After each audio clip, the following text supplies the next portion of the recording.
Hello and welcome to Astronomy Daily, the podcast that brings you the latest news from across the cosmos. I'm your host, Avery. And I'm Anna. It's great to be with you. We've got a busy show today.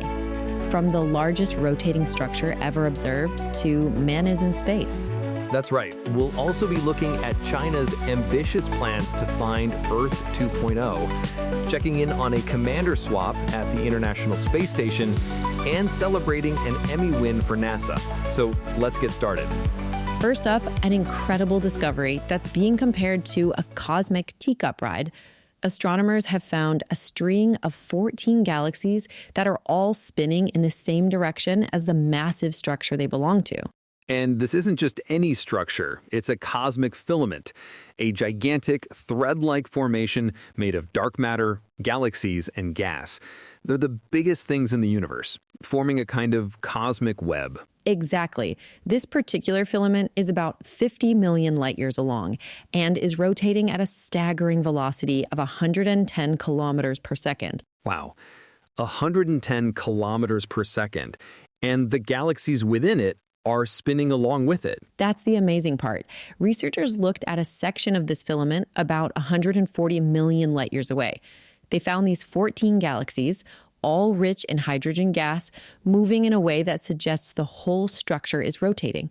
And more surprisingly, many of the galaxies themselves are spinning in the same direction as the filament. Right. The lead researcher, Lila Zheng, used a great analogy. She said it's like the teacups ride at a theme park. Each galaxy is a spinning teacup, and the whole platform, the cosmic filament, is rotating too. This dual motion gives us a rare insight into how galaxies get their spin from the cosmic web they inhabit. It suggests these larger structures have a much stronger influence than we previously thought. A truly mind-bending discovery. Now, let's shift our focus a bit closer to home and look at the future of space exploration. The China National Space Agency, or CNSA, has outlined some very ambitious plans. That's right. In a video titled Earth 2.0, China's plan to find new Earth, they detailed 4 major upcoming missions scheduled for their 15th five-year plan between 2026 and 2030. And these missions cover a huge range of objectives. They're planning a radio astronomy experiment for the far side of the moon, a solar observatory to study space weather, a space telescope to monitor black holes and neutron stars, and, of course, the exoplanet-hunting satellite that will search for those Earth-like planets. It's a clear statement of intent. China is positioning itself to be at the absolute forefront of space science and exploration in the coming decade. Absolutely. Now for a couple of updates from the International Space Station, where it's been a busy few days. First up, a change of leadership. Yes, Expedition 73 is handing the reins over to Expedition 74. On Sunday, veteran Roscosmos cosmonaut Sergey Rysakov will pass the symbolic station key to 4-time NASA astronaut Mike Finke. And that handover marks the beginning of the end of the mission for 3 crew members. Rysakov, along with flight engineers Alexei Subritsky and NASA's Johnny Kim, are packing up for their return trip to Earth inside the Soyuz MS-27 spacecraft. Safe travels to them. But while the crew is changing, the science never stops. And our next story from the ISS is a fascinating one. Anna, why are scientists studying mayonnaise in space? It sounds strange, but it's all about understanding something called soft matter. This includes things like gels, foams, colloids, and mayonnaise. These substances have internal structures that reorganize very slowly over time. Think about how sunscreen can change in the cabinet, or how a cream loses effectiveness. Okay, that makes sense. And studying this process on Earth is complicated by gravity, right? Exactly. So researchers developed an experiment called COLIS, which is now operating on the space station. It uses sophisticated optical techniques to look inside these materials without disturbing them in a microgravity environment. And are there any results yet?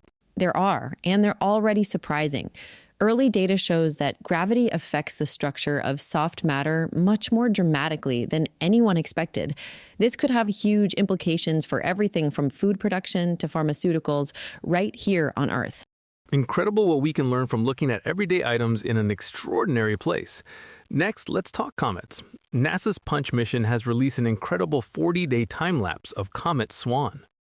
This might be the longest, most frequent observation of a comet ever recorded. The spacecraft imaged Comet C 2025 R2, also known as SWAN, every 4 minutes from late August to early October. The video is just stunning. You can see the comet gliding through space with its bluish-green coma and glowing tail clearly visible. That glow is from the sun's heat vaporizing the comet's ices, a process called sublimation. And there was an unexpected guest star in the video. The comet happened to be sharing the same patch of sky with the famous interstellar visitor 3I Atlas, which you can just glimpse in the footage, a true cosmic photobomb. Fantastic. And for our final story today, we're switching from scientific observation to television production. NASA has won another Emmy Award. They have. This time, it's for their broadcast of the total solar eclipse back on April 8th, 2024. The Academy of Television Arts and Sciences recognized them for excellence in production technology. And it was a massive undertaking. The agency called it the most complex life project they've ever produced. The broadcast was 3 hours long, covered 7 American states and 2 countries, and had hosts and correspondents all over the path of totality. The effort definitely paid off. The broadcast pulled in nearly 40 million views across all of NASA's channels, including their streaming service, NASA Plus. From watch parties in libraries to Times Square, people all over the world tuned in. A well-deserved win for a truly spectacular production that brought a celestial wonder to millions. And that, unfortunately, is all the time we have for today. Thanks for joining us on Astronomy Daily. If you'd like to stay on top of all the latest space news or listen to our back episodes, just visit our website at astronomydaily.io. It's constantly updating, so there's always something new to check out. And that's it for today. See you Monday when we do it all over again. Until then, clear skies and keep looking up.